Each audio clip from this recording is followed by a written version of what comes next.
বাংলাদেশ আর ভারতের সীমান্ত এখন বেশ চাঞ্চল্যকর। একদিকে ঝিনাইদহের মহেশপুর উপজেলার সীমান্ত এলাকার কোদলা বা কোদালিয়া নদী, যেটা কিনা বাংলাদেশের সীমান্তের ভিতরেই পড়ে, সেইখানে ভারতের বিএসএফ এর কাছ থেকে বাংলাদেশের কর্তৃত্ব ফেরত আনে বিজিবি। অন্যদিকে চাঁপাইনবাবগঞ্জ সীমান্তে ভারতের ফেন্সিং করা বা কাঁটাতারের বেড়া দেয়া নিয়ে দুই দেশের সীমান্তে সৃষ্টি হয় উত্তেজনা।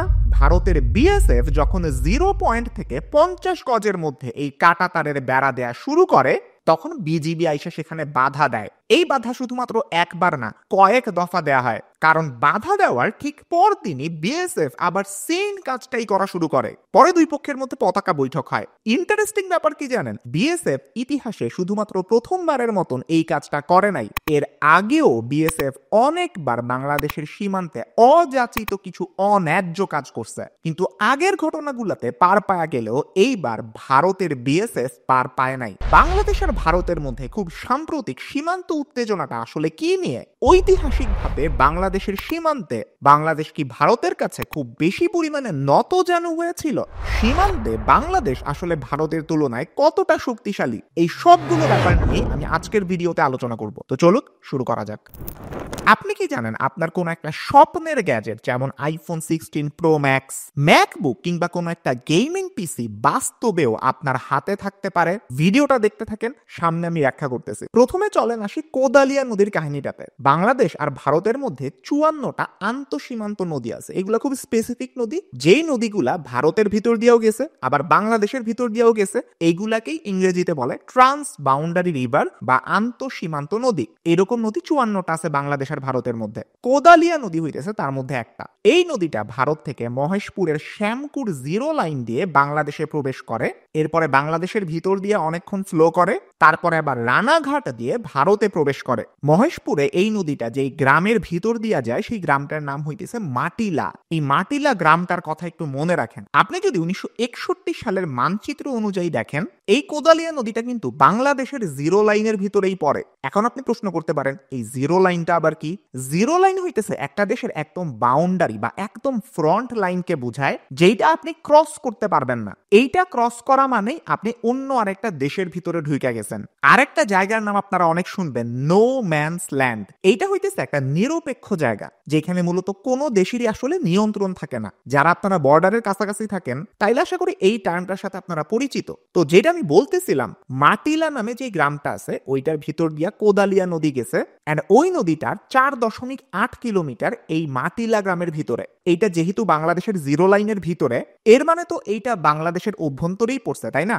এমনকি 1974 সালে যেই ল্যান্ড বাউন্ডারি এগ্রিমেন্ট করা হয়েছিল বাংলাদেশ আর ভারতের মধ্যে, সেইটা অনুযায়ীও এই নদী বাংলাদেশের ভিতরেই পড়ে। বর্তমানে আপনি যদি ম্যাপটা দেখেন, তাইলে আশা করি আরো বেশি পরিমাণে ক্লিয়ার হবেন।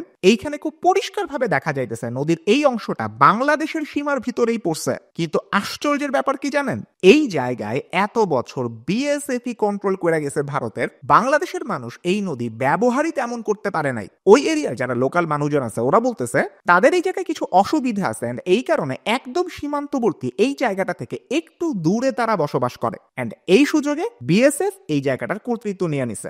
এত বছর ওইখানকার কৃষকদের এই জমি ব্যবহার করতে দেয় নাই, নদীর মধ্যে মাছ ধরতে দেয় নাই।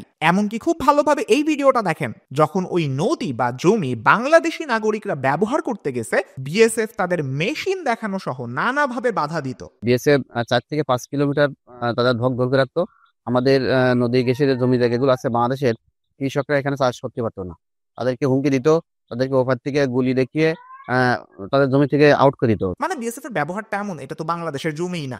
সব শেষে গত সপ্তাহে 58 বিজিবি ব্যাটালিয়নের commander lieutenant colonel Shah Mohammad Azizuz Shahid তার ব্যাটালিয়ন নিয়ে অফিসিয়াল ডকুমেন্ট এবং যাবতীয় প্রমাণাদি সহ বিএসএফ এর এই কার্যক্রমের বিরুদ্ধে আওয়াজ উঠান এবং সফলভাবে এই এলাকাটা উদ্ধার করেন। কিন্তু তার আগে আপনারা তো জানেন, উন্নয়নশীল দেশ হওয়ার পরেও বাংলাদেশে প্রচুর অদক্ষ বেকার জনবল আছে। শিক্ষিত বেকারের সংখ্যা অনেক। এদেরকে যদি আপনি দক্ষ করতে পারেন, তাইলে বাংলাদেশকে কোন জায়গায় নেওয়া যাবে, এটা হয়তো আমাদের কল্পনারও বাইরে। এন্ড এই ভয়াবহতা থেকে দেশকে মুক্তি দেওয়ার জন্য এসআর ড্রিম আইটি একটা খুব ভালো উদ্যোগ নিছে।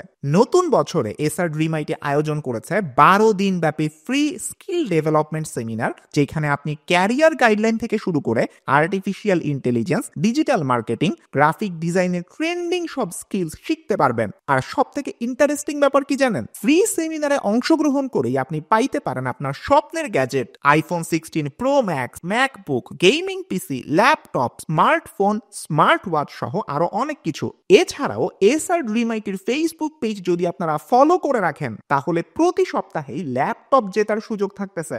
আবারও বলি, প্রতি সপ্তাহে ল্যাপটপ। আরেকটা কথা, আপনি কি জানেন সম্প্রতি এসআর ড্রিমাইটের স্কিল টু এমপ্লয়মেন্ট ক্যাম্পেইন 5 শুরু হয়ে গেছে, যেখানে আপনি মাত্র 1 টাকায় শিখতে পারবেন এআই টুলস ফর বিগিনার্স এবং digital marketing and freelancing for beginners, CapCut, video editing এর মতন ট্রেন্ডিং স্কিলস। বিস্তারিত পাওয়া যাবেন ভিডিও ডেসক্রিপশন এবং পিন কমেন্টের মধ্যে। এইদিকে ভারতের মিডিয়া তো হইতেছে আরেক জিনিস। প্রথমে তো কিছু মিডিয়া এইটা দাবি করে ফেলতেছিল বাংলাদেশের বিজিবির এই কার্যক্রম নাকি দায়িত্ব জ্ঞানহীন, ওইটা নাকি আসলে ভারতেরই জমি। পিটিআই, আনন্দবাজারের মতন মিডিয়া এইটা ক্লেইম করছিল, আবার তারা এইটাও বলছে যে এইগুলা নাকি বিএসএফ এর দাবি। কিন্তু বাংলাদেশের বিজিবি পরিচালক এইটা ক্লিয়ার করে দিচ্ছেন ভারতের বিএসএফ এমন কোনো দাবি বা বাধার সৃষ্টি করে নাই। আবার কিছু মিডিয়া আছে যারা প্রথমে একটু চিন্তায় পড়ে গেছিল, কারণ তাদের মতে বাংলাদেশি মিডিয়া নাকি এইটা ক্লেইম করছিল ভারতের 5 কিলোমিটার জমি বাংলাদেশ দখল করে নিছে। এইটা ভেবে তারা যখন অনেক চিন্তায় ছিল, বিএসএফ এইটাকে ভিত্তিহীন বলে, তখন তারা স্বস্তি পায়। এখন এখানে কথা হইতেছে ভাই, আপনারা খুব আরাম পাইতেছেন যে আপনাদের জমি বাংলাদেশ দখল করে নাই, কিন্তু গত কয়েক বছর ধরে বাংলাদেশের জমির উপরে ভারতের বিএসএফ যে কন্ট্রোল করছে, এই ব্যাপারটাতে তাহলে আপনি আবার কেমনে দেখবেন? এই আলোচনার আরেকটা গুরুত্বপূর্ণ দিক হইতেছে কোদালিয়া নদীর এই ঘটনাটা আছে না, এটা কিন্তু একটা উদাহরণ মাত্র। এমন সীমান্তবর্তী অনেক জায়গা আছে যেগুলা বাংলাদেশের সীমানার ভিতরে থাকা সত্ত্বেও বিএসএফ ওইখানে কর্তৃত্ব চালায়। এইটা নিয়ে বিগত সরকার কোনো আওয়াজই উঠায় নাই, বরং আমাদের দেশের মানুষ এইসব সমস্যার শিকার হয়ে গেছে বছরের পর বছর। যাক, এইবার আসি দ্বিতীয় ঘটনায়, যেটা বাংলাদেশ ভারত সীমান্তে বেশ চাঞ্চল্যকর কিছু পরিস্থিতি তৈরি করছে। চাঁপাইনবাবগঞ্জে যেটা হয়েছিল, চৌকা বর্ডারে গত 5 জানুয়ারি বিএসএফ ফেন্সিং করা বা কাঁটাতারের বেড়া দেওয়ার জন্য মাটি খনন করা শুরু করে। এইটাতে বিজিবি আইসা বাধা দেয়, বিএসএফ এর কাজ থামায়, একটা পতাকা বৈঠক হয়, যেই বৈঠকটা ফলপ্রসূ হয় নাই। দেখা যায় যে 7 জানুয়ারি সকাল থেকে বিএসএফ আবার এই কাজ শুরু করে, বিজিবি আবার বাধা দেয়। তখনই এই চাঞ্চল্যকর একটা পরিস্থিতির তৈরি হয়। আপনারা নিশ্চয়ই ভাইরাল হওয়া এই আইকনিক ছবিটা দেখছেন, সরিষার ক্ষেতের মধ্যে বর্ডারে বিজিবির সাথে শত শত মানুষ পিছনে দাঁড়ায় আছে। বিজিবি বিএসএফ দুই পক্ষের মধ্যে একটা স্ট্যান্ড অফের মতন সিচুয়েশন তৈরি হয়। তারা এমনকি খুব স্ট্রিক্ট ভাবে নিজেদের পজিশনও নিয়ে ফেলে। বাংলাদেশ আর ভারতের মধ্যে প্রায় 4096 কিলোমিটার বর্ডার শেয়ার করা আছে। এর মধ্যে প্রায় অর্ধেকেরও বেশি, প্রায় 2216 কিলোমিটার হইতেছে পশ্চিম বাংলার সাথে। আমি কিন্তু কয়েকদিন আগেই বাংলাদেশ আর পশ্চিম বাংলাকে কেন একসাথে রাখা যায় না এইটা নিয়ে একটা ভিডিও দিছি, হিস্ট্রিক্যাল অ্যানালিসিসটা দেখে আসতে পারেন। কিন্তু ভাই, আপনার সার্বভৌমত্ব আপনি রক্ষা করবেন মানলাম, এই জন্য আপনি কাঁটাতারের বেড়া দিতেছেন এইটাও মানলাম, কিন্তু এইটা নিয়ে যেসব আন্তর্জাতিক আইন আছে, আন্তর্জাতিক চুক্তি আছে, এইগুলাও তো আপনাকে মানতে হবে। স্বাধীনতার পরে বাংলাদেশের সাথে ভারতের দুইটা খুবই গুরুত্বপূর্ণ ল্যান্ড বাউন্ডারি এগ্রিমেন্ট হয়। একটা হইতেছে 1974 সালে, অন্যটা 2015 সালে। 1974 সালে বাংলাদেশ এবং ভারতের মধ্যে যে ল্যান্ড বাউন্ডারি এগ্রিমেন্ট হয়, সেইটার সূত্র ধরে পরবর্তীতে যে দ্বিপাক্ষিক বৈঠকগুলো হয়, সেখানে এইটা ঠিক করা হয়, আপনি যদি সীমান্তে কোন রকমের ইনফ্রাস্ট্রাকচার, অবকাঠামো বানাইতে যান, মানে মনে করেন একটা বিল্ডিং বানাবেন, কিংবা আপনি যে ফেন্সিং করতেছেন, বেড়া দিতেছেন, এইখানে দেশের যে জিরো লাইনটা আছে সেইটা থেকে 150 গজ জায়গা, যেটাকে কিনা নো ম্যানস ল্যান্ড বলতেছি, ওইটাকে ছেড়ে দিয়ে আপনি যা বানানোর বানাইতে পারবেন। এই 150 গজ জায়গার ভিতরে আপনি কৃষি কাজ করতে পারবেন, কিন্তু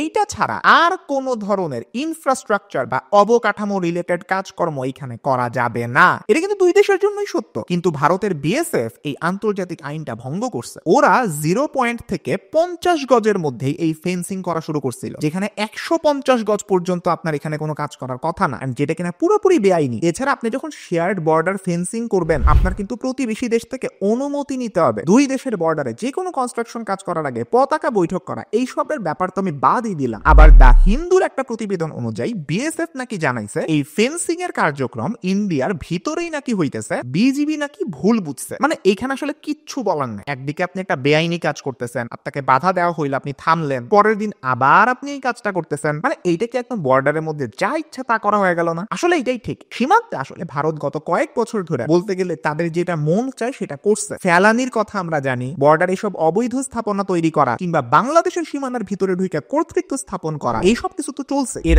আগেও 2024 সালের অগাস্ট মাসে লালমনিরহাটের সীমান্তেও ভারত সেম কাজ করতে নিলে বিজিবি বাধা দেয়, তখন বর্ডারে স্থানীয় লোকজন জড়ো হয়ে যায়। তো যেটাই হোক, গত শুক্রবার দিন বিজিবি বিএসএফ পতাকা বৈঠক হয়, যেখানে বাংলাদেশের পক্ষে বিজিবির হয়ে 14তম ব্যাটালিয়নের commander lieutenant colonel Mohammad Iqbal Hossain ছিলেন। তিনি জানান যে বিএসএফ এখনকার মতো এই ফেন্সিং বন্ধ করার কথা জানিয়েছে, ভবিষ্যতে কি হবে সেটা নিয়ে হাইয়ার অফিসিয়ালদের মধ্যে বৈঠক হবে। এখন আপনার মনে হইতে পারে, আচ্ছা ভারত যদি ফেন্সিং করে, কাঁটা তারের বেড়া দেয়, তাইলে আসলে সমস্যাটা কোন জায়গায়? সমস্যাটা হইতেছে ওই এরিয়াটা আসলে কৃষি কার্যক্রমের জায়গা। আপনি যদি এই জায়গাটা এইভাবে ফেন্সিং করে রাখেন, সেইটা আশেপাশের আমাদের কৃষকদের যে জমি আছে তারা তো ওইখানে কাজ করতে যেতে ভয় পাবে ভাই। এইভাবে আপনি মানুষের সম্পদ বা কার্যক্রমের ক্ষতি করতে পারেন না। স্থানীয়দের মধ্যে এই 150 গজের মধ্যে ভারত আগেও রাস্তা বানাইছে, যেটার কোনো প্রতিবাদ পূর্ববর্তী সরকার করে নাই। এখন একটা বড় প্রশ্ন হইতেছে, এই ব্যাপারগুলো আসলে কেন ঘটে? কেন ভারতের বিএসএফ এত বড় সাহস পায়? এইখানে বাংলাদেশ আর ভারতের মধ্যে সম্পর্কটা আপনাকে বুঝতে হবে। এইখানে এক পার্টি অন্য পার্টির চেয়ে বেশি পাওয়ার দেখায় লাভবান হয়, এইটাকে বলা হয় ভারত আর বাংলাদেশের মধ্যে অপ্রতিসাম্য সম্পর্ক, বা ইংরেজিতে এটাকে বলা হয় অ্যাসিমেট্রিক রিলেশন। আপনার কাছে কি মনে হয়, বাংলাদেশের যে বিজিবি আছে ওরা ভারতের বিএসএফ এর থেকে অনেক দুর্বল? এটা কিন্তু মোটেই না। হ্যাঁ, এইটা সত্য, ভারতের মিলিটারি বিশ্বের র্যাঙ্কিং এর মধ্যে চতুর্থ। মার্কিন যুক্তরাষ্ট্র, রাশিয়া আর চায়নার ঠিক পরেই ভারতের অবস্থান এখানে। আর এইদিকে বাংলাদেশের মিলিটারির র্যাঙ্কিং হইতেছে 35তম। কিন্তু তা সত্ত্বেও বাংলাদেশের বর্ডার গার্ড আসলে কি করতে পারে সেটা তারা 2001 সালেই দেখায় দিছে, যে সময় তাদের নাম বিজিবি ছিল না। সিলেটের পাদুয়াতে ঘটনার শুরু হয়, যেখানে বাংলাদেশ সীমান্তের ভিতরে বিএসএফ এর ক্যাম্প ছিল, সাথে তাদের আরেক ক্যাম্পের সাথে সংযোগকারী একটা রাস্তাও বাংলাদেশ সীমান্তের ভিতর বিএসএফ বানাইতে গেছিল, যেটা নিয়ে বিডিআর বাধা দেয়। এইটা নিয়ে একটা গ্যাঞ্জাম লাগে, পরে বেশ ধাওয়া পাল্টা ধাওয়া হয় এন্ড বিএসএফ আত্মসমর্পণ করে। এই ঘটনার প্রতিশোধ নিতে যখন ভারত চেষ্টা করে বড়াই বাড়িতে, তখনও গ্রামবাসীর সহায়তায় এবং বিডিআর এর সাহসী প্রতিরোধের মুখে ভারতের বিএসএফ পিছু হটতে বাধ্য হয়। বিডিআর এর তখন মাত্র 2 জনের প্রাণ নাশ হয়েছিল, কিন্তু বিএসএফ এর প্রায় 16 জন চিরবিদায় নেয়। বলা হয় যে 100-র বেশি বিএসএফ সদস্য এখানে প্রাণ হারান, যাদের লাশ তারা নিজেদের দেশে নিয়ে গেছিল। বড়াইবাড়ির সেই ঘটনা বাংলাদেশের সীমান্ত রক্ষায় একটা ঐতিহাসিক ঘটনা বলে বিবেচিত হয়। এটা শুধুমাত্র যে বিজিবি বা বিডিআর এর সক্ষমতাই প্রমাণ করে, ব্যাপারটা এরকম না। বাংলাদেশের জনগণ, এই যে লোকাল বা স্থানীয় লোকজন যে এত সাপোর্ট দেয় বিজিবিকে, বাংলাদেশের জনগণের সীমান্ত রক্ষার প্রতি যে একটা ঐক্যবদ্ধ অবস্থান, এইটাকেও তুলে ধরে। এই কারণেই আপনি বিজিবির পিছনে এরকম শত শত মানুষকে দাঁড়ায় থাকতে দেখতেছেন। ওরা কিন্তু সীমান্ত রক্ষার জন্য বাংলাদেশ সরকারের কাছ থেকে কোনো টাকা পায় নাই, কিন্তু এই মানুষগুলা নিজের দেশকে অন্তত ভালোবাসে। আর ভারতের কিছু মিডিয়া তো আছে যে কোনো কিছুতে একটা ধর্মীয় দৃষ্টিভঙ্গি ঢুকায় দেয়, যেমন আপনি এই ভিডিওটাই দেখেন। আপনাদের 2 জন আহত হয়েছে, আমাদের মাত্র 5 জন আহত হয়েছিল। মনে পড়ে না? লজ্জা করে না আপনাদের? বাংলাদেশ নিয়ে তাচ্ছিল্য করেন। 2001 সালে শিক্ষা হয় নাই, 2005 সালে আকারও বর্ডারে গন্ডগোল করছিলেন। শিকারে আপনাদের রেসিস্ট্যান্ট কমান্ডার শ্রীমান জীবন কুমার।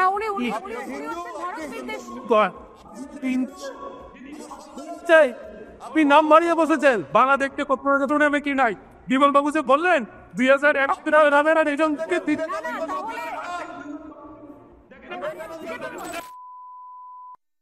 এটার প্রমাণ যেখানে ভিআইএফ সেক্রেটারি নরেন্দ্র মজুমদার বাংলাদেশের পক্ষে কথা বলায় তাকে ওপেনলি প্রশ্ন করা হইতেছে তিনি হিন্দু কিনা। দুই দেশের সার্বভৌমত্ব নিয়ে ভাই কথা হইতেছে, এখানে হিন্দু মুসলিম প্রশ্ন কই থেকে আসলো? এর আগের যে ঘটনাটা বললাম সেইখানেও ভারতের এক মিডিয়ার প্রতিবেদনে এইটা বলা হয়েছে, বাংলাদেশে নাকি ইসলামিস্টদের প্রভাব বাড়ছে, এমনকি তারা বিজিবির নতুন কমান্ডিং অফিসারের দাড়ি নিয়েও কথা তুলছে, এইটা নাকি ইসলামিস্টদের লক্ষণ। এত কিছু বলার পরে ওনার নামটা বলার সময় ভুল বলছে, লেফটেন্যান্ট কর্নেল আজিজুস শাহিদ কে তারা বলল রফিকুল ইসলাম। যাই হোক, রিসেন্টলি কিন্তু ডক্টর মোহাম্মদ ইউনূস যে ভারতকে আগের সরকারের মতন এত বেশি পাত্তা না দেওয়ার যে কার্যক্রম চালাইতেছেন, এইটা নিয়ে ভারত কিন্তু বেশ চিন্তিত। তুর্কি বা তুরস্ক থেকে বাংলাদেশের ট্যাঙ্ক কেনা, পাকিস্তানের সাথে মিলিটারি সম্পর্ক জোরদার করা, এই সব কিছু নিয়ে ভারত কিন্তু এখন বেশ টেনশনে। আমার পার্সোনাল অপিনিয়ন হইতেছে এটা একটা পজিটিভ বা ইতিবাচক মুভ, কারণ কোন দেশ যদি বাংলাদেশকে ফর গ্র্যান্টেড নিয়ে নেয়, যা ইচ্ছা তাই করে আমাদের সাথে, তাদেরকেও অ্যাকচুয়ালি আমাদের শক্তি বা অবস্থান সম্পর্কে খুব ভালো মতন বুঝায় দেওয়া দরকার ছিল, নাইলে হয়তো আজীবনই আমরা ইন্টারন্যাশনাল ডিপ্লোমেসিতে মাইর খাওয়া যাইতাম। সবাইকে অসংখ্য ধন্যবাদ ভিডিওটা দেখার জন্য। পরের ভিডিওটা খুব তাড়াতাড়ি আসবে, এই মাসে আগে যে ভিডিওটা দিছি, ওই যে বললাম বাংলাদেশ আর পশ্চিম বাংলা কেন একসাথে থাকে না, এইটাও আপনারা আশা করি দেখে আসবেন। পরবর্তী ভিডিওতে আবার দেখা হবে। সবাই ভালো থাকবেন, সুস্থ থাকবেন, আল্লাহ হাফেজ।